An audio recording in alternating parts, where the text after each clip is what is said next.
Shalom, selamat siang untuk kita semua. Selamat siang. Selamat bergabung bagi anggota jemaat dari wilayah 11 yang sudah bergabung juga dengan gembala jemaat. Pada siang ini kita kembali beribadah, berdiskusi pelajaran sekolah Sabat. Sebelum kita memulai kebaktian kita berdoa dalam hati kita masing-masing. Kami informasikan lagi bahwa acara ini diadakan setiap hari Senin sampai Kamis, jam yang sama, jam 12, dan juga link Zoom dan meeting ID yang sama. Kita mulai kebaktian kita dengan mendengarkan sebuah lagu pujian dari video berikut ini.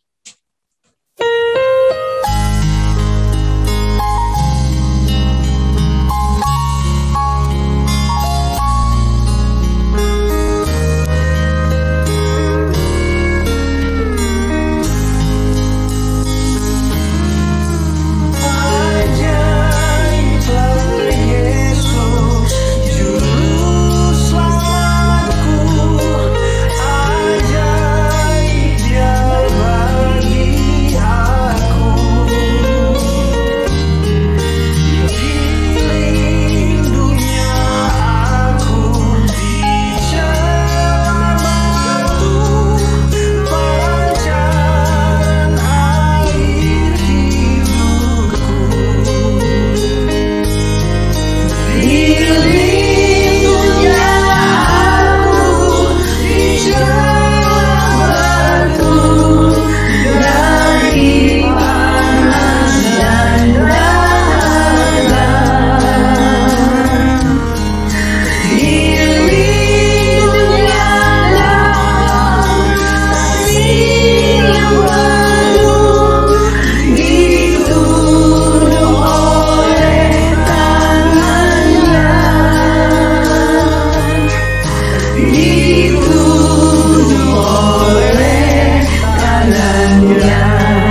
Doa buka boleh dipimpin oleh Pendeta Joseph Rino. Mari kita bersatu di dalam doa. Kami datang kembali kepadamu Tuhan atas segala berkat Tuhan di jam yang sudah kami tetapkan untuk kami boleh berkumpul bersama-sama anak-anak Tuhan. Datang memohonkan berkat-Mu dalam diskusi sekolah sahabat serta berdoa, mendoakan berbagai hal dari anak-anak Tuhan dan juga pekerjaan-Mu. Karena itu Bapa, hadirlah bersama kami dan kami akan mendengarkan suara Tuhan melalui pelajaran sekolah sahabat yang akan dibawakan oleh hamba-Mu, Om Raymond, yang dipandu oleh hamba-Mu, Bapak Ketua Rudi Sulu. Biarlah kiranya diskusi ini boleh membuka hati pikiran kami mengenai judul Perjanjian Abraham. Terima kasih ya Tuhan, karena Engkau sudah mendengar menjawab doa kami. Kami percaya Engkau akan hadir dan mengurapi kami semua di dalam berdoa. Amin. Amin. Pelajaran kita pada hari ini berjudul Perjanjian Abraham dan akan diuraikan oleh Bapak Raymond Lesiasel dan juga dipandu oleh Bapak Rudi Sulu. Baik, selamat siang untuk kita semuanya. Terima kasih umat Tuhan yang tergabung di dalam Gereja Penciptaan Hari ke-7 wilayah 11 boleh bertemu di yang hari ini dalam acara mempelajari firman Tuhan melalui sekolah sahabat. Dan siang hari ini kita akan belajar dari sekolah sahabat kita di hari Selasa tanggal 6 April dengan judulnya Perjanjian Abraham. Kira apakah perjanjian Abraham, perjanjian Tuhan kepada Abraham, dan apa kolerasinya dengan kita sekarang umat-umat Tuhan di zaman akhir ini? Yang sering dikatakan bahwa kami adalah umat Tuhan, kami adalah Israel rohani. Apakah kita menjadi bagian dalam perjanjian ini? Kita akan belajar bersama-sama, dan pelajaran ini akan dibawakan oleh Bapak Raymond Lesiasel. Kami persilakan Bapak Raymond Lesiasel. Baik, selamat pagi semuanya. Selamat siang.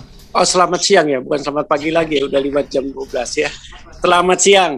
Selamat siang. Puji Tuhan, kita pada siang ini akan belajar mengenai janji kepada Abraham yang ada di Kejadian 12 ayat ketiga. Sebenarnya dari ayat pertama, karena di buku pelajaran kita Kejadian 12 ayat 1 sampai 3 ada pertanyaan di situ yang kita harus jawab. Ada 5 janji di situ. Janji yang pertama, pergi dari Ur Kasdim ke Kanaan. Janji yang kedua, engkau menjadi bangsa yang besar. Janji yang ketiga, engkau akan diberkati. Janji yang keempat, namamu akan sangat masyhur. Janji yang kelima, engkau akan menjadi berkat. Dan siapa yang memberkati, engkau akan diberkati. Itu adalah janji dari pasal 12 ayat 1 sampai 3. Coba kita lihat perjanjian yang pertama, keluar dari Ur Kasdim, pergi ke Kanaan. Pada waktu Abraham berada di Ur Kasdim, dia bersama dengan orang tuanya. Ya, bapaknya Terah, kemudian Terah mempunyai anak Abraham, Nahor, dan Haran. Haran meninggal di Ur Kasdim, anaknya Haran adalah Lot. Kemudian Abraham mempunyai istri yang mandul yang namanya Sarah. Kemudian Nahor kawin dengan Milka. Jadi perintah itu kenapa datangnya ke Abraham? Kenapa tidak datang ke Terah? Padahal ada bapaknya Terah di situ. Di Alkitab, di Bible Commentary saya cari tahu penjelasannya, dikatakan bahwa zamannya Abraham sudah banyak orang Israel yang menyembah berhala. Jadi penyembahan berhala sudah menjadi satu yang umum, di mana-mana akan ada kuil-kuil penyembahan kepada dewa-dewa. Termasuk Terah terpengaruh oleh penyembahan-penyembahan kepada dewa-dewa tersebut. Hanya Abraham yang tetap setia. Bahkan Abraham membangun mezbah untuk Tuhan, untuk berdoa.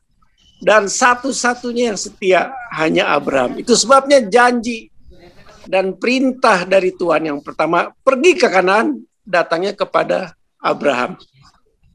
Dikatakan perjalanan dari Abraham, kalau Pak Pendeta boleh tolong tampilkan perjalanan ke Kanaan itu. Dikatakan perjalanan Abraham bersama dengan Nahor. Haran sudah meninggal, Nahor, Abraham dengan istrinya Sarah, Nahor dengan istrinya Milka, kemudian Lot, ya, keponakannya ikut serta dalam rombongan besar Abraham. Dikatakan di dalam perjalanan menuju ke Kanaan, Abraham tidak tanya kemana, tapi Tuhan bilang, aku akan tunjukkan tempat. Tempat itu adalah Kanaan. Kenapa Tuhan tunjuk mereka untuk pergi ke Kanaan? Itu juga suatu nubuatan. Nubuatan yang Tuhan sampaikan melalui Nuh. Kemarin mungkin tidak disebutkan. Bahwa ada satu nubuatan yang disampaikan Tuhan kepada Nuh. Nuh mempunyai anak 3, Sem, Ham, dan Yafet. Baca di Kejadian 9 ayat 18. Kejadian 9 ayat yang ke-18. Coba kita baca Kejadian 9 ayat yang ke-18. Saya baca ya.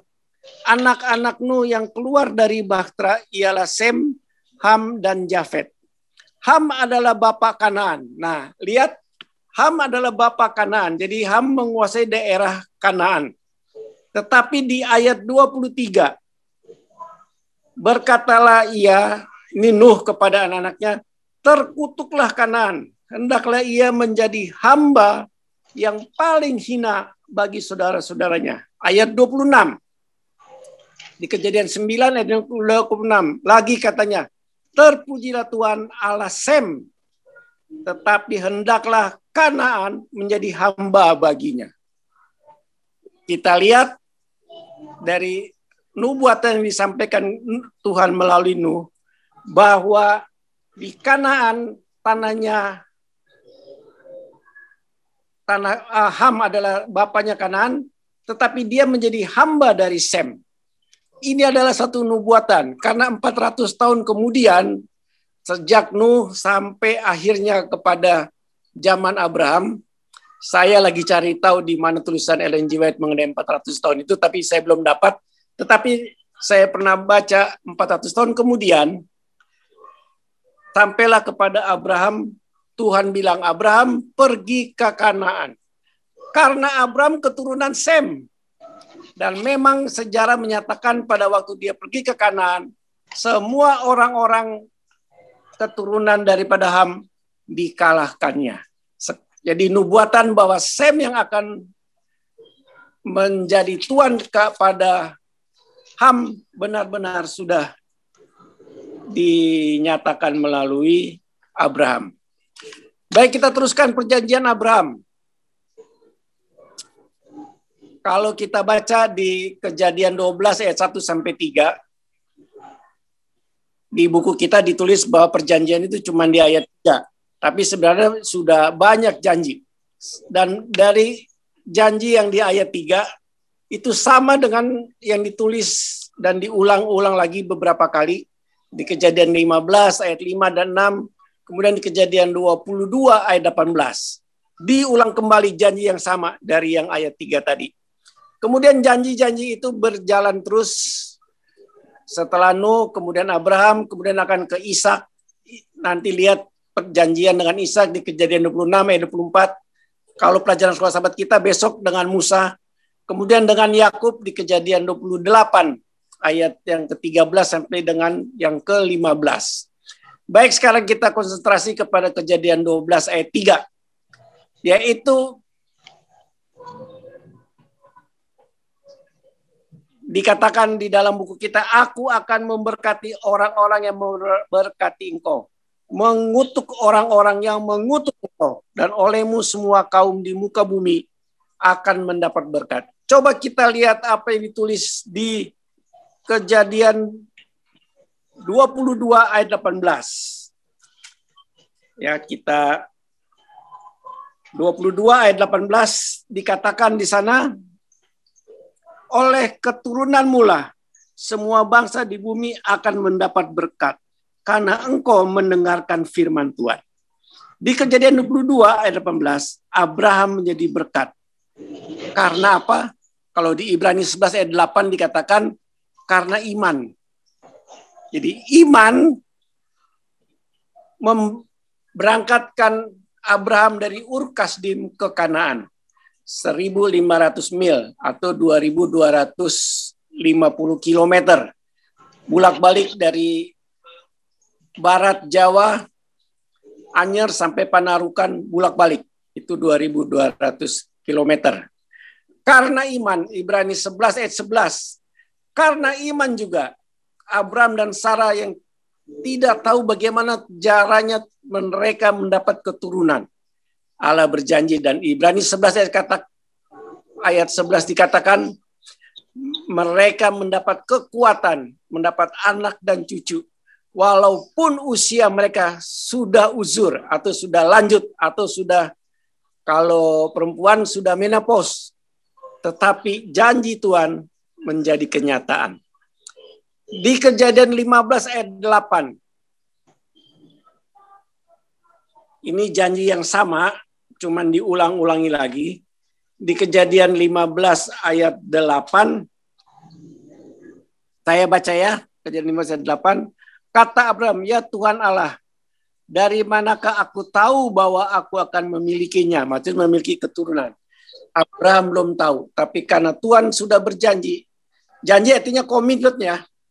Janji adalah sudah dibahas dari hari Minggu dan juga hari kemarin oleh Nuh. Janji adalah dua orang yang bersepakat untuk melakukan sesuatu.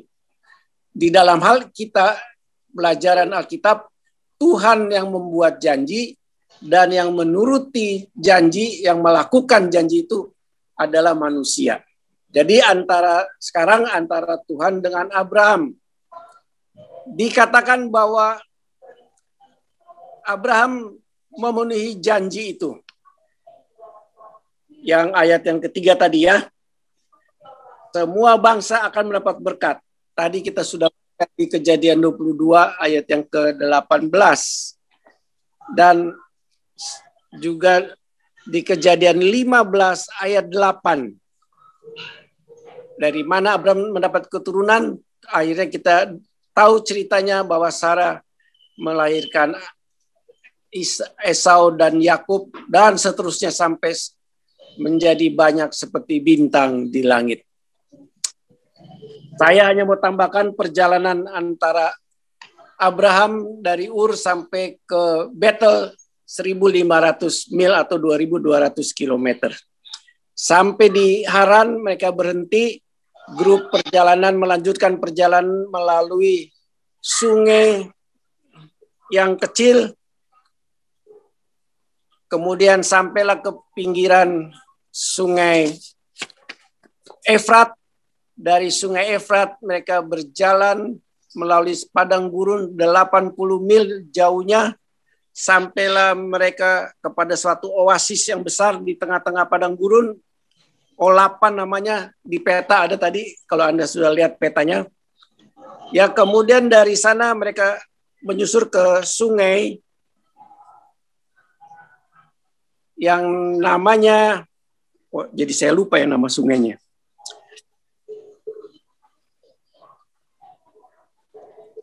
Sebuah sungai namanya Orentes, kalau di peta ya namanya Orentes.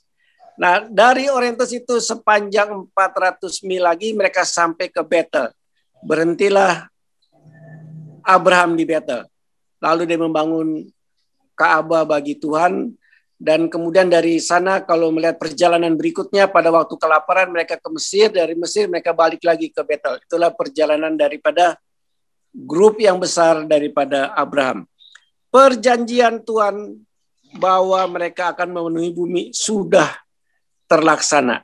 Hari ini kita melihat umat-umat Tuhan yang berbagai macam ragam ada di seluruh dunia yang menamakan dirinya adalah Israel rohani. ayat yang dipakai cerita kita ini, ayat 3 ini, itu dan juga ayat 22, ayat 8 tadi di Kejadian 22, ya, ayat yang ke-18, kalau dibaca maka ayat itu menunjuk kepada ayat yang dipakai Paulus untuk memberitahukan kepada semua orang-orang Israel, orang-orang Yahudi, bahwa keselamatan itu oleh iman. Jadi kalau kita baca di tulisan daripada Efesus 2 ayat 8, itu merujuk kepada ayat tersebut. Di Roma 4 ayat 3 di buku Sekolah Sabat dikatakan pembenaran oleh iman. Kemudian di Efesus 2 ayat 8 juga dikatakan bahwa pembenaran oleh iman. Paulus mengutip perjanjian yang dilakukan Tuhan di 12 ayat ketiga. Dan itu menjadi kenyataan sekarang hari ini bahwa keselamatan kita adalah oleh karena Yesus, oleh karena iman. Besok kita akan belajar Musa, besoknya lagi kita akan belajar perjanjian baru, yaitu kedatangan Yesus. Kita hanya belajar mengenai Abraham hari ini. Itulah sedikit firman Tuhan, karena waktunya pendek, jadi saya serahkan kepada Pak Rudi untuk yang akan bertanya. Terima kasih, Tuhan memberkati. Baik, terima kasih Pak Raymond atas ulasan yang sudah diberikan mengenai Abraham. Kalau mungkin mengenai perjanjian, kan tadi Om Raymond sudah katakan bahwa kalau Amos 3 kan bilang bahwa tidak akan berjalan. Hanya kamu yang kenal. Ya kan, Amos 3 kan, ayat 3 kan. Dan Tuhan katakan juga berjalan kan orang bersama-sama jika mereka belum berjanji. Bersepakat. Kan? Abraham, kita takjub memang, karena Abraham tiba-tiba aja dari keluarga yang tidak menyembah Tuhan, dengan pilihan mereka dia dipilih oleh Tuhan. Dan itu akhirnya Tuhan mengadakan perjanjian dengan dia yang tadi Om Raymond sudah jelaskan. Nah, dan yang satu yang saya senang juga di Abraham, di Kejadian 17 Tuhan bilang, Abraham, waktu dia berumur 90 tahun, Abraham, akulah Allah kuasa. Kalau kita tanya tidak bercela nanti kan susah, detail nanti ya, masing-masing punya sendiri ya, punya describe sendiri.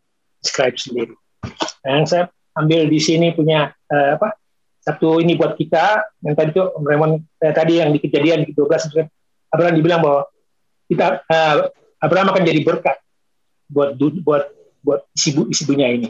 Dan kita lihat sekarang hasilnya lah. Dan yang apalagi sekarang kita SDA, PMA, HK, kita juga walaupun kita kecil, kita harus jadi berkat buat sesama. Jadi nasihat bagi kita, buat saya sih, perjanjian itu berlaku juga buat kita, bahwa kita harus jadi berkat buat sesama. Dan sehingga walaupun kita tahu hidup akhir zaman ini banyak hal-hal yang tidak terduga yang kita pikirkan, baik itu hamba Tuhan yang jatuh, baik juga kita, baik sebagai pelayan Tuhan juga jatuh di gereja, hal-hal yang seringkali membuat kita jatuh, membuat kita kecewa, membuat jemaat kecewa, buat masing-masing orang juga kadang-kadang kecewa, imannya kadang-kadang lemah, lalu ditinggalkan gereja. Jadi berhati-hatilah kita. Karena ada satu pepatah, memang agak ini sih, ada orang pernah katakan gini, aku udah jadi Advent dari dulu, dan orang katakan gini, bahwa kalau orang Advent itu nggak masuk surga sih keterlaluan. Walaupun kita tahu bahwa surga itu kan hak prerogatif Tuhan. Ya kan saya pernah dengar gitu. Kalau orang Advent itu nggak masuk surga keterlaluan. Sekolah Sabat, menunggu pagi, roh nubuat, tidak bercela, Nah, tinggal kita manusianya aja. Dan kita sudah lihat seringkali di seminar banyak, sesuai tulisan juga banyak. Seringkali sesuai ingatan buat kita bahwa ada orang lain yang kita mungkin seringkali kita hakimi, padahal mereka mungkin dari denominasi lain, mungkin mereka lebih baik dari kita. Jadi hati-hatilah kita sebagai Kamu orang Aten, ada orang bagi umat Tuhan yang katanya umat pelajaran Abraham yang sederhana ini ingatkan kita aja bahwa akulah Tuhan yang Maha Kuasa, aku akan menjadi Tuhanmu, berarti Tuhan menyediakan, itu yang dibilang jadi berkat.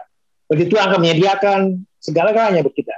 Dia menjadi umat kita, berarti dia mencintai kita, dia mengasihi kita, dan bersama bagi kita dengan, dan dia katakan juga dia mau setiap saat kita boleh berkomunikasi dengan dia setiap saat dengan segala keberadaan kita, entah susah, entah tengah-tengah pandemi. Tambahan itu ya, mohon maaf agak panjang. Tuhan berkati kita. Amin. Baik, terima kasih Pak Mas untuk tambahannya. Satu lagi Pak Pendeta, kita ya kalau kan kita percaya kalau kita mati itu sebenarnya tidur, nggak sadar. Jadi begitu kita bangun langsung yang kita lihat siapa? Yesus. Yesus yang datang kan, Yesus yang membawa kita. Jadi bagi kita yang percaya sebenarnya janji itu sedang kita nikmati. Walaupun kita mati, tapi itu kan hanya tidur sementara begitu loh. Jadi memang betul, saya juga pernah dengar dibilang orang tua, kalau sampai Advent nggak masuk surga, waduh paling susah. Ya. Paling sial maksudnya. Kenapa? Pengen jadi Advent. Karena dari segi ekonomi aja selalu berkurang 10% katanya. Ya kan?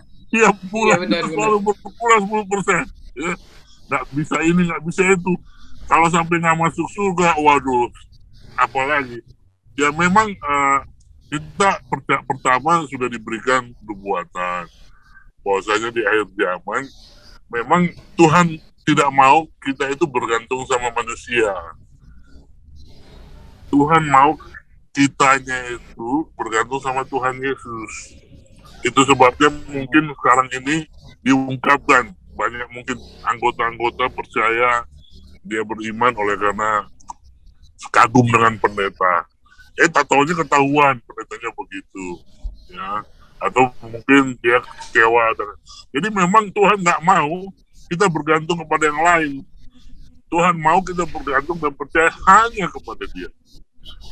Lalu yang kedua, kalau bicara nubuatan, ini selalu saya ungkapkan. Kita percaya adalah the great controversy, ya, peperangan antara Tuhan sama setan. Padahal Tuhan di surga loh, setan di bumi. Jadi yang berkelahi siapa sebenarnya di bumi ini? Rupanya yang berkelahi itu tetap Tuhan melalui kita, yang mana kita mematikan diri kita, tidak menghiraukan orang lain, tapi menghiraukan Tuhan. Jadi ketika Tuhan yang hidup di dalam diri kita, inilah yang menghadapi kemarahan naga itu. Jadi memang ya, saya percaya akhir-akhir ini banyak orang kecewa melihat, waduh ternyata kacau juga organisasi, kacau juga tokoh-tokoh agama. Itu semua kita bisa lihat positifnya. Jangan bergantung sama orang, bergantung kepada Tuhan. Dan ingat janjinya. Demikian, Pak. Amin. Baik, terima kasih Pastor Simalangkir. Terima kasih pada Pak Rudi dan juga Pak Raymond yang sudah memandu diskusi sekolah Sabat pada siang hari ini. Kita akan menutup kebaktian kita dengan mendengarkan sebuah lagu, video lagu pujian dan doa tutup dibawakan oleh Bapak Raymond Lisiasa.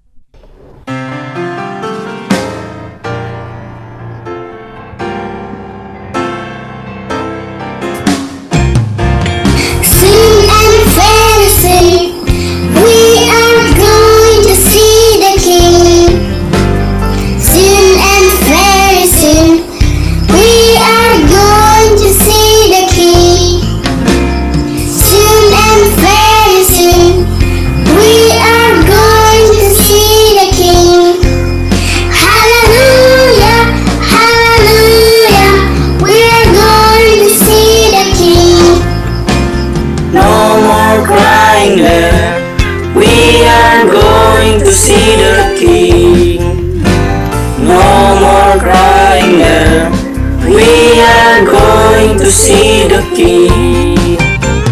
No more crying there, we are going to see the King.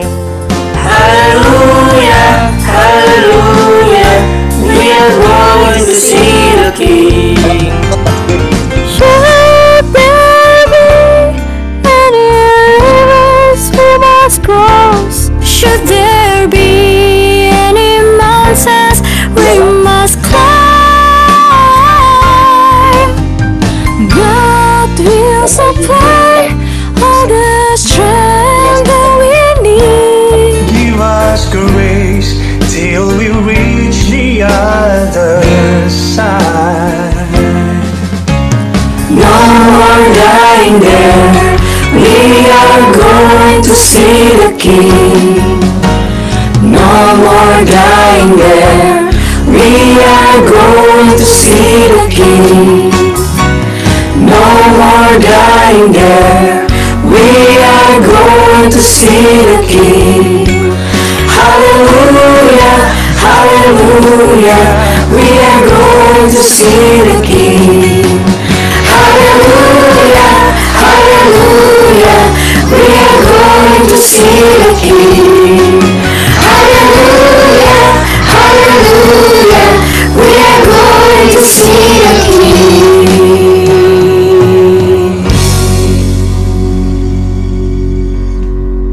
Mari kita berdoa. Tuhan yang Maha Pemurah, Tuhan yang Maha Pengasih, Tuhan yang sangat mencintai kami, Tuhan yang sudah membuat perjanjian yang tidak layak kami orang-orang berdosa menerima janji itu. Tapi Tuhan dengan kerendahan hati mau membuat perjanjian dengan manusia berdosa ini. Terima kasih Tuhan. Dan Tuhan sudah komit untuk memenuhi janji itu.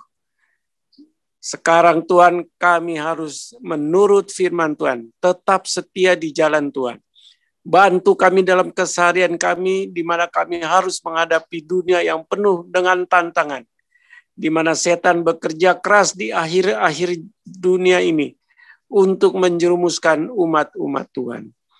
Tuhan, sebagaimana Tuhan berjanji di Mazmur 91, Mazmur 103, akan mengirim Roh Kudus membantu kami, akan mengirim malaikat Tuhan menaungi kami, dan juga akan mengirim tiang awan Tuhan menuntun langkah perjalanan kehidupan kami. Roh Kudus bantu kami agar kami tetap setia di jalan kebenaran Tuhan. Terlebih Roh Kudus melatih kami masing-masing untuk menjadi pemenang dari dunia ini yang akan berdiri di awan-awan menyambut Yesus datang yang kedua kali. Dan semua anggota umat-umat Tuhan di seluruh dunia, terutama wilayah 11, akan masuk ke dalam kerajaan surga bersama Yesus. Terima kasih Tuhan atas berkat-Mu melalui firman-Mu dan melalui janji-janji-Mu. Terpujilah Tuhan. Ampunkan Tuhan semua dosa kami. Dalam nama Yesus, hamba telah berdoa dan mengucap syukur. Amin. Puji Tuhan. Selamat malam, selamat bertemu kembali dengan saudara-saudari sekalian yang sudah bergabung dengan kami di Jemaat Fisdak melalui Zoom, melalui live stream, dan juga mungkin melalui YouTube Live.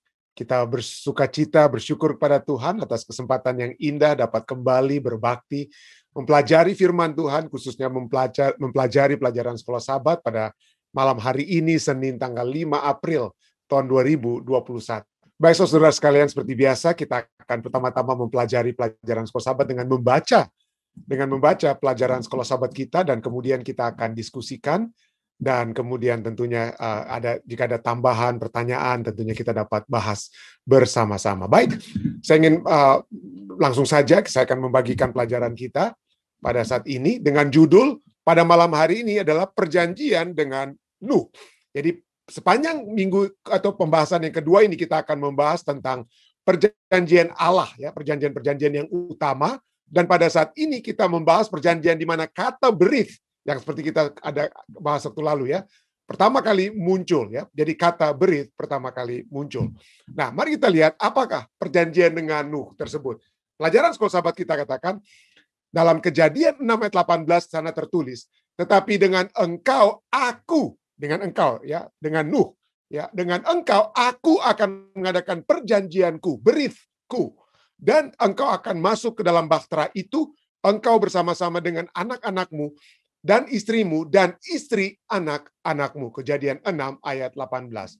Dalam ayat di atas, kata perjanjian muncul untuk pertama kali dalam kitab suci, dan dalam konteks ini Allah berkata kepada Nuh tentang keputusannya untuk menghancurkan bumi ini karena dosa yang sudah sangat luas dan terus menyebar. Meskipun penghancuran ini akan datang dalam bentuk air bah yang meliputi seluruh bumi, Allah tidak merupakan dunia yang telah diciptakannya. Lebih lanjut, dia menawarkan hubungan perjanjian yang pertama kali bekerja setelah kejatuhan. Aku, Allah katakan ya, aku itu adalah Allah yang menawarkan perjanjian itu. Dia sendirilah dasar. Ini penting sekali, nanti kita akan lihat kenapa Allah itu menjadi dasar keamanan, keselamatan daripada Nuh. Sebagai Allah yang tetap memegang perjanjian, Tuhan berjanji melindungi anggota keluarga yang rela untuk hidup dalam satu komitmen dengan Dia, orang yang menghasilkan penurutan. Apakah perjanjian dengan Nuh itu hanyalah satu pihak atau sepihak saja? Ingat bahwa sebuah perjanjian itu secara tidak langsung menyatakan lebih daripada satu pihak. Ada dua belah pihak ya. Tadi malam kita sudah pelajari kalau parity covenant adalah satu perjanjian yang sama derajatnya ya. Tetapi ada juga suzerainty covenant, perjanjian di mana yang satu lebih berkuasa, lebih statusnya lebih tinggi daripada yang lainnya ya. Jadi apakah ini perjanjian ini menyatakan apa ya? Sepihak ya. Nah, apakah Nuh sendiri, pelajaran sahabat kita katakan, apakah Nuh sendiri memiliki sesuatu yang harus dia pegang dalam persetujuan itu? Apakah ada yang diperintahkan kepada Nuh? Nah, pelajaran apakah yang tersedia bagi kita untuk menjawab pertanyaan-pertanyaan ini? Allah berkata kepada Nuh bahwa akan ada air bah dan dunia akan dihancurkan.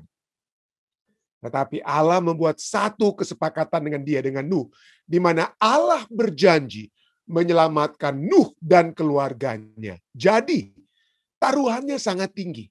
Karena jika Allah yang tidak memegang janjinya, tidak menepati janjinya, maka tidak peduli apa yang Nuh lakukan, dia pasti telah dilenyapkan bersama-sama dengan seluruh dunia. Allah berkata bahwa ia akan membuat satu perjanjian dengan Nuh. Kata itu sendiri menggambarkan maksud untuk menghormati apa yang Anda katakan Anda akan lakukan. Dengan kata lain, itu Allah menghormati apa yang Dia katakan untuk Dia lakukan. Hal itu bukan sekedar pernyataan lelucon. Kata itu sendiri menyatakan komitmen pada saat Allah berkata, aku membuat perjanjian. Allah sedang membuat komitmen itu kepada Nuh ya. Sekiranya Tuhan berkata kepada Nuh, lihat, bumi ini akan berakhir dalam bentuk banjir yang sangat mengerikan. Dan aku dapat menyelamatkan engkau. Atau mungkin tidak menyelamatkan engkau. Jadi kerjakan ini dan itu, dan kerjakan ini dan itu. Kemudian kita akan lihat apa yang terjadi. Tetapi saya tidak menjamin. Nah, kalau itu yang terjadi, ya, maka pernyataan-pernyataan demikian sulit keluar bersama dengan kepastian dan janji yang terdapat dalam kata perjanjian itu sendiri. Jadi kalau saja Allah katakan apa? Ya mungkin kalau kamu bikin ini, kamu bikin itu, kamu kerjakan ini, ya mudah-mudahan saya akan apa? Saya akan lakukan sesuatu kepadamu. Itu yang seringkali kita lihat dalam suzerainty covenant. Tetapi ini perjanjian ini unik. Kenapa Allah yang katakan dan Dia menjamin apa yang Dia katakan itu akan terlaksana. Keselamatan kepada Nuh dan keluarga dan semua orang yang dapat mempercayai pekabaran daripada Nuh ya. Nah, mari kita baca terus ya. Pelajaran sekolah sahabat kita katakan, beberapa orang berkata bahwa banjir Nuh itu tidak meliputi seluruh dunia, tetapi hanyalah banjir lokal. Jika demikian, dalam konteks janji Allah dalam Kejadian 9 ayat 15, juga Yesaya 54 ayat 9, setiap kali ada banjir lokal pada saat ini ya, dan kelihatan itu selalu kita lihat ada selalu janji banjir lokal ya. Maka janji dalam perjanjian Allah itu rusak. Allah sudah katakan tidak ada apa ya? Tidak ada air bah lagi. Dan kalau kita berpikir air bah itu hanya lokal, maka Allah itu sudah berbohong ya. Kalau sampai. Jadi tapi yang Allah janjikan itu bukan banjir lokal. Allah janjikan itu banjir menyelimuti apa? Seluruh dunia. Sahabat saya, saudari Grace Lumowa dari Indonesia, hari Sabtu atau Sabat lalu mengirimkan satu link, ya ada satu pembahasan yang begitu bagus sekali bahwa apa yang terjadi di dalam dunia saat ini, kita lihat dengan adanya Grand Canyon dan lain sebagainya, itu terjadi oleh sebab adanya apa? Banjir yang universal. Banjir yang menyeluruh, bukan hanya di Timur Tengah. Nuh pada saat itu berada di Timur Tengah ya. Tetapi apa yang terjadi di Grand Canyon dengan lapisan-lapisan tanah yang ada di Grand Canyon, itu terjadi oleh sebab adanya banjir yang menyeluruh, yang kalau bisa kita hubungkan itu hanya dapat terjadi pada saat air bah yang terjadi di zaman daripada Nuh.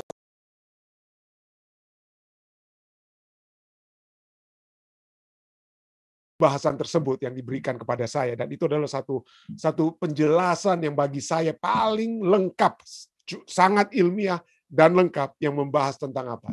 Tentang banjir universal yang terjadi di dunia ini. Jadi itulah kita lihat ya. Yang Allah katakan tidak akan ada lagi air bah, itu bukan berbicara tentang banjir lokal, tetapi banjir universal ya. Kalau sampai itu tidak, kalau hanya banjir lokal, maka Allah tidak menepati janjinya atau perjanjian dengan Allah itu rusak. Sebaliknya pelajaran sekolah sahabat kita katakan, sebaliknya fakta bahwa tidak ada lagi banjir yang meliputi seluruh dunia membuktikan kebenaran janji dalam perjanjian antara Allah dan Nuh. Singkatnya, apa yang fakta ini nyatakan kepada kita tentang bagaimana kita dapat mempercayai janjinya. Artinya, apa yang Allah katakan itu telah terjadi kepada Nuh, dan Allah juga sudah katakan tidak akan ada lagi apa? Air bah. Dan itu apa? Allah tidak akan membinasakan dunia ini dengan air bah. Tapi yang terjadi bukan lagi dengan air, tetapi nantinya, seperti yang kita sudah pelajari dari Alkitab, atau yang dapat kita pelajari dari Alkitab, penghakiman Allah itu bukan lagi dengan air, tetapi satu saat itu dengan api. Dengan api. Tapi mari kita kembali kepada apa. Dan ini pembahasan kita pada malam hari, pembahasan tambahan ya. Jadi apa itu penyebab air bah? Kita tahu ya. Kenapa harus tega-teganya Allah memusnahkan? Tapi Allah sebenarnya tidak kejam dalam pemandangan setiap orang ya. Kenapa? Karena itu sudah diberikan kesempatan kepada umat manusia untuk bertobat. Sudah diberikan 120 tahun lamanya. Nuh harus berkhotbah. Berbicara, memanggil orang untuk apa? Percaya kepada apa yang dia sedang apa yang dia sedang lakukan saat itu dengan membangun Batra, yaitu keselamatan yang dapat Allah berikan kepada mereka. Tetapi itulah sebabnya kita bisa melihat kenapa sampai air bah ini terjadi, oleh sebab manusia yang kejahatannya apa? Begitu hebat. Kejadian 6 ayat 11 katakan apa? Bumi telah rusak di hadapan Allah dan penuh dengan kekerasan. Kenapa? Apa yang terjadi? Beberapa ayat sebelumnya dalam Kejadian 6 ayat 5 dikatakan apa? Karena Tuhan melihat bahwa kejahatan manusia besar di bumi dan bahwa segala kecenderungan hatinya telah membuahkan kejahatan semata-mata. Jadi hati manusia, apa yang ada di dalam diri mereka itu jahat, dan kemudian keluarlah kejahatan tersebut dari dalam hati mereka. Dan itulah sebabnya air bah harus diberikan. Banyak orang pada saat kita berbicara tentang air bah, kita pikir, waduh itu enak sekali ya. Nuh sepertinya dengan keluarganya sedang berada dalam vacation, ya, sedang vakansi, sedang berlibur di dalam bahtera, ya, diombang-ambingkan dengan apa? Dengan sudah enak-enak saja, seperti adalah ambil apa ya? Pakai kapal pesiar, lagi cruise ya sepertinya. Tapi Anda tahu di dalam bahtera itu dengan begitu banyak hewan. Ya, kalau Anda seperti ada di kebun binatang, tinggal di tengah-tengah kebun binatang ya dengan kotoran dan lain sebagainya, Anda tidak sedang berapa ya? Tidak sedang bervakansi, tidak sedang berlibur ya di kapal pesiar yang enak seperti yang kita bayangkan saat ini ya. Cruise yang ada di dunia pada saat ini. di dalam mungkin tidak mengenakan, apalagi di luar. Apalagi pada saat mungkin Nuh mungkin dapat membayangkan apa yang terjadi di luar dengan orang-orang yang menggedor pintu bahtera tersebut. Tapi pintu tersebut telah ditutup, bukan dengan tangan Nuh ya. Tuhan yang tutup pintu bahtera tersebut yang begitu besar. Tidak ada engsel untuk buka tutup. Tidak ada apa yang dapat dilakukan oleh Nuh dari dalam untuk membuka pintu bahtera. Dan apa yang terjadi di luar? Ada seorang seniman dari Spanyol yang bernama Gustave Doré, bukan dari Spanyol, dari Prancis, Gustave Doré. Dia menulis membuat lukisan The Deluge ya, tentang air bah, mengerikan sekali. Dikatakan inilah mungkin di puncak gunung yang tertinggi dan kata di batu yang terakhir sebelum air menutupi. Di atas batu tersebut ada seekor apa? Ada seekor harimau dengan anaknya di mulut daripada harimau. Tetapi ada seorang ayah dan ibu. Seorang ayah dan ibu sudah 3 anak mereka sudah taruh di atas batu tersebut. Dan sekarang anak yang terakhir mereka sedang usahakan untuk apa? Untuk dapat berada di atas batu dan mayat bergelimangan di kiri dan di kanan mereka. Itu satu gambaran yang tidak sangat mengenakkan apa yang terjadi di luar daripada bahtera itu. Tetapi itu harus terjadi. Kenapa? Karena hati manusia yang begitu apa? Jahat. Dan kasih karunia Allah artinya kesabaran, bukan kasih karunia Allah ya. Tapi kesabaran Allah itu harus apa? Harus sampai pada akhirnya. Kenapa? Karena dosa itu sudah mencapai leher Allah dengan kata lain. Tetapi seperti pelajaran kita katakan, Allah tidak menyerah. Tetap dia mengusahakan agar tujuan-tujuan keselamatan itu dapat diberikan. Dan itulah sebabnya Allah memberikan apa? Memberikan perjanjian kepada Nuh. Ya, perjanjian kepada Nuh. Nah, nanti kita akan jawab ya. Apakah dengan adanya air bah ini berakhir dosa manusia itu? Ya. Apakah dengan adanya air bah ini dosa berakhir? Kita sudah pelajari bahwa perjanjian itu bukan hanya dibuat dengan Nuh. Kenapa? Karena manusia itu selalu apa? Orang Manado bilang atau kelabur terus, selalu apa ya? Kebal, keras kepala, dan perjanjian itu harus terus menerus Allah buat. Kenapa? Karena masalahnya itu bukan apa di luar, tapi masih di dalam diri manusia. Oleh sebab dosa yang tadinya ada di luar, tetapi pada saat buah pengetahuan baik dan jahat itu dimakan, maka dosa itu sudah bertakhta di dalam hati manusia. Bukan lagi dicantol di buah dari pohon pengetahuan baik dan jahat, tapi sudah masuk ke dalam hati. Kejadian 6 ayat 5 katakan, dilihat Tuhan bahwa kejahatan manusia besar di bumi, dan bahwa segala kecenderungan hatinya selalu membuahkan kejahatan semata-mata. Itu bahasa Indonesia. Bahasa Inggris katakan apa?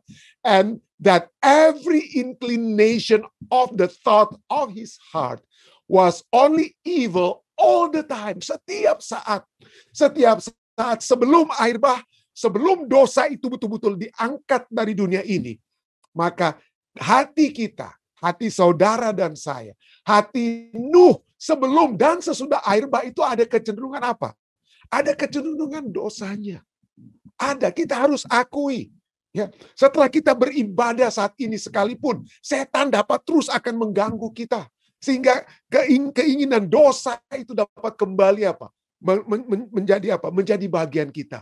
Itulah sebabnya kita perlu selalu dekat dengan Tuhan. Kita perlu selalu berserah kepada Tuhan. Kita perlu selalu beribadah kepada Tuhan. Kenapa? Karena kecenderungan hati kita itu, bahasa Inggris katakan apa? Jahat all the time. Setiap waktu. Ya, sampai nanti dosa harus berakhir. Kalau dosa itu belum dihapuskan, maka kecenderungan hati saudara dan saya akan selalu jahat all the time. Dan kita lihat, sesudah air bah, Tuhan sudah katakan ya kepada Nuh juga ya. Kejadian 8 ayat 21 itu sesudah air bah, berfirmanlah Tuhan dalam hatinya, aku takkan mengutuk bumi ini lagi karena manusia. Sekalipun yang ditimbulkan hatinya adalah jahat dari sejak kecilnya. Sekalipun Tuhan sudah tahu, setelah air bah sekalipun, ya apa yang jahat itu dari hati manusia itu akan keluar sejak apa? Sejak kecilnya. From childhood. Dan Nuh sendiri pun setelah dia keluar dari bahtera pun dia tanam buah dan mabuk dan lain sebagainya dan menimbulkan dosa di dalam keluarganya. Jadi sebelum dan sesudah air bah, dosa itu tetap ada. Karena itulah kondisi hati manusia. Tetapi itulah Tuhan Maha Baik. Dia selalu mengadakan perjanjian. Dia selalu mengajak saudara dan saya, mari kita perbaharui. Kita perbaharui. Itulah sebabnya Sabat depan Jemaat Fisda kita akan mengadakan perjamuan yang kudus ya. Disitulah kita memperbaharui kembali perjanjian kita dengan Tuhan. Ya, di dalam acara perjanjian kudus tersebut ya. Perjamuan kudus tersebut. Itulah perjanjian kudus kita. Perjamuan kudus adalah perjanjian kudus kita dengan Tuhan. Dan inilah perjanjian dengan Tuhan ini sudah diberikan ya. Aku akan mendatangkan air bah meliputi bumi untuk memusnahkan segala yang hidup dan bernyawa di kolong langit. Segala yang ada di bumi akan mati binasa. Tetapi ayat 18. Tetapi dengan engkau, aku akan mengadakan perjanjianku, berifku, dan engkau akan masuk ke dalam bahtera itu. Engkau bersama-sama anak-anakmu dan istrimu, dan istri anak-anakmu. Kenapa Nuh ini? Karena dia itu tidak berdosa, karena dia tidak akan berdosa, karena dia tidak pernah berdosa. Tidak ya. Dikatakan Nuh mendapat kasih karunia di mata Tuhan. Kejadian 6 ayat 8.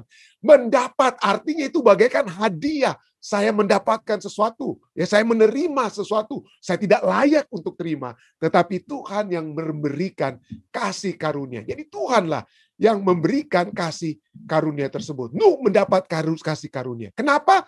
Oleh Kejadian 6:9 katakan inilah riwayat Nuh. Nuh adalah seorang yang benar dan tidak bercela. Tidak dikatakan tidak berdosa, tapi dia tidak bercela jika dibandingkan dengan orang-orang apa? Sezamannya, di zamannya. Jadi dia bukan, jadi seperti pada saat saya mengajar, kita bukan apa ya dengan perfect score kita, tetapi dengan apa? Perbandingan dengan apa ya? Dengan pada saat saya memberikan nilai perfect itu karena murid yang paling benar, yang apa tertinggi nilainya itu dia memiliki apa ya? Dibandingkan dengan teman-temannya yang dia yang paling tinggi dengan kata lain. Bukan karena dia mencapai 100%. Jadi kadang-kadang penilaian seorang dosen itu seperti itu juga lah kurang lebih demikian. Dia tidak bercela di antara orang-orang sezamannya, dan Nuh itu hidup bergaul dengan Allah. Bahasa Inggrisnya, Alkitab bahasa Inggris katakan, Noah walk with God. Ya, bergaul dengan Allah. Apa artinya? Dia bergaul dengan Allah. Mungkin Mazmur 1 ayat 1-2 sudah memberikan ya bagaimana artinya bergaul dengan Allah itu. Berbahagialah orang yang tidak berjalan menurut nasihat orang fasik. Jadi dia berjalan, walaupun mungkin dia jatuh bangun, tapi dia masih berusaha untuk menurut. Saya ulangi, dia berusaha untuk menuruti nasihat orang yang bukan fasik, tapi menurut nasihat Tuhan. Ya itulah dia yang berjalan. Ya. Orang yang tidak berjalan menurut nasihat orang fasik, yang tidak berdiri di jalan orang berdosa, dan yang tidak duduk dalam kumpulan pencemooh, tetapi yang kesukaannya ialah Taurat Tuhan, yang merenungkan Taurat itu siang dan malam. Disinilah artinya Nuh mencondongkan hatinya kepada Tuhan. Walaupun dia tidak sempurna, walaupun dia tidak pernah, apa artinya dia tidak pernah tidak berdosa, artinya dia juga manusia yang berdosa. Tetapi dia selalu berusaha untuk bersama-sama dengan Tuhan. Untuk bersama-sama. Kerinduannya untuk bersama. Walaupun dia harus bersama-sama dengan orang yang berdosa, ya kadang-kadang harus bersama dengan pencomooh, tapi dia ingin mengarahkan pandangan dan kehidupannya kepada Tuhan. Sehingga tidak heran. Ibrani 11 ayat 7 katakan apa? Karena iman, maka Nuh dengan petunjuk Allah tentang sesuatu yang belum kelihatan, dengan taat dia mempersiapkan bahtera. Dia apa? Dia menurut nasihat Tuhan. Walaupun itu mungkin suatu hal yang dianggap mustahil untuk hujan karena belum pernah ada hujan. Harus membangun bahtera 120-an tahun dia bangun. Tetapi dia turut. Dicemooh, dia turut. Dia tetap apa? Walaupun dia mungkin ada keraguan-raguan, tapi dia tetap berjalan. Ya. Dia tetap berjalan di tengah-tengah. Ya. Dan inilah ya, kita bisa melihat bagaimana Tuhan ya menyelamatkan Nuh dan keluarga. Dan boleh saya tekankan, Tuhan saja yang menyelamatkan. Tidak Tidak ada bahagian Nuh dalam keselamatan tersebut. Nah, kenapa? Kenapa saya tekankan hal ini? Kenapa? Karena kita baca ya dalam Kejadian 6 ayat 14, Allah perintahkan kepada Nuh, buatlah bagimu sebuah bahtera. Sebuah bahtera dari kayu gofir. Bahtera itu harus kau buat berpetak-petak. Ya, make rooms in it. Jadi petak-petaknya itu di dalam bahtera tersebut. Tapi juga bisa melihat dari luar juga mungkin bisa juga petak-petak ya, dengan kata lain ya. Bahtera itu harus kau buat berpetak-petak dan harus kau tutup dengan pakal ya. And coat it. Jadi harus apa? Dengan pakal ya, dari luar dan dari dalam supaya air jangan masuk. Ya, jadi kau tutup dengan pakal, dengan apa ya, pembalutnya lah, dengan kata lain ya, dengan semennya ya, atau dengan, bukan semen, tapi ini dari ter atau apalah ya, supaya air tidak masuk di dalam kayu yang membentuk bahtera tersebut. Nah, mungkin ini yang kita pikirkan ya, kita seringkali menggambarkan tentang bahtera itu bagaikan kapal yang besar ya, ada dia punya apa ya, ada pemecah air di depannya, ada di belakangnya mungkin ada apa namanya, rudder itu adalah yang mengarahkan ke kiri dan kanan. Dan inilah yang kita lihat. Saya dengan Jemaat Fisdak pernah pergi ke tempat di Kentucky ya, Bahtera Nuh, dan seakan-akan bahtera itu adalah seperti kapal yang besar yang ada jurumudi yang apa? Yang mengatur, karena di belakangnya itu ada dia punya apa? Rudder itu apa sepertinya? Yang mengatur mau ke kiri, ke kanan, kalau ada kemudinya, dan di belakang itu yang seperti apa ya? Sayapnya, bukan sayap apa ya? Rudder tersebut yang mengatur. Tapi coba kita lihat ya. Kapal ini tidak perlu kapten untuk mengemudi, tidak perlu jurumudi. Kenapa? Karena kalau kita lihat ya, kata bahtera di dalam Alkitab aslinya itu adalah tebah, ya, hatebah atau the ark, ya, the ark atau the ark artinya bahtera, tebah. Kata tebah itu adalah artinya bukan kapal. Ya, bukan kapal, tapi itu adalah box, kotak, atau chest. Chest itu adalah peti. Jadi di dalam Alkitab tidak berbicara tentang kapal yang besar. Tidak. Nah, kalau kita lihat kata tebah ini, kata bahtera, itu juga muncul di dalam kitab Keluaran. Keluaran 2 ayat 3. Di sana dikatakan apa? Tetapi ia tidak dapat menyembunyikannya lebih lama lagi. Ibu daripada Musa tidak dapat menyembunyikan Musa lagi karena dia sering menangis dan kedengaran di luar bahaya, karena kalau orang-orang di Mesir mengetahui bahwa Musa itu bayi laki-laki dilahirkan, maka dia akan dihukum mati, akan dibunuh. Oleh sebab itu apa yang dilakukan oleh ibu daripada Musa, maka dikatakan ia tidak dapat menyembunyikan lebih lama lagi, sebab itu diambilnya sebuah peti pandan, sebuah tebah. Kata Ibrani yang sama digunakan. Tidak heran banyak Alkitab bahasa Inggris menuliskan Keluaran 2 ayat 3 ini dengan kata apa? Bahtera. Sebab itu diambilnya sebuah bahtera pandan. Ya. Jadi baik bahtera Nuh dan juga bahtera daripada Musa yang kecil untuk menyembunyikan Musa itu berasal dari kata yang sama, yaitu kata tebah atau box. Lalu apa yang terjadi? Dipakalnya. Jadi box itu sama seperti bahtera Nuh, dilapisi, dipakalnya dengan gala-gala dan ter, ya, dengan gala-gala dan ter, lalu diletakkannya bayi itu di dalamnya dan ditaruhnya peti itu, bahtera itu di tengah-tengah teberau di tepi sungai Nil. Jadi bahtera Nuh itu bukan seperti yang Anda bayangkan atau seperti yang Anda lihat pada saat kita pergi ke Kentucky untuk melihat bahtera Nuh. Sesungguhnya bahtera Nuh itu adalah kotak atau peti. Ya, seperti peti daripada Nuh, itu juga kotak atau peti daripada bahtera di mana Nuh dan keluarganya dan hewan-hewan itu ada di dalamnya. Apa signifikansi bahwa bahteranya Nuh itu adalah kotak? Artinya bahwa jurumudi yang mengemudikan, yang mengatur arah daripada kotak, daripada peti, daripada bahtera ini bukan Nuh. Nuh tidak ada andil di dalam keselamatan Nuh dan keluarganya. Yang akan mengatur arah dan kemana kotak itu akan pergi, kemana dia akan pergi berlabuh dan lain sebagainya. keselamatan kotak tersebut bukan di tangan Nuh yang mengemudikan bahtera tersebut, tetapi Allah. Jadi Allah saja, saudara-saudara, hanya Allah sajalah yang menyelamatkan.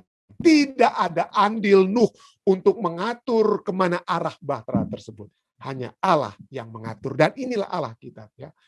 Tidak ada andil kita selain kita apa? Menerima tentunya. Menerima kasih karunia-Nya. Ya. Menerima perjanjiannya. Dan menyerahkan kehidupan kita kepadanya. Jika kita menyerahkan ya bahtera rumah tangga kita. Jika kita menyerahkan bahtera kehidupan kita ke tangan Tuhan. Tuhan yang atur semuanya. Kita serahkan segala sesuatu. Kita bisa berencana, tapi kita berdoa rencana-rencana kita itu disesuaikan dengan rencana Tuhan. Maka Tuhan yang akan menuntun kita sampai kepada keselamatan. Inilah yang dapat saya tambahkan, dan ini saya bawa dalam nama Yesus. Amin.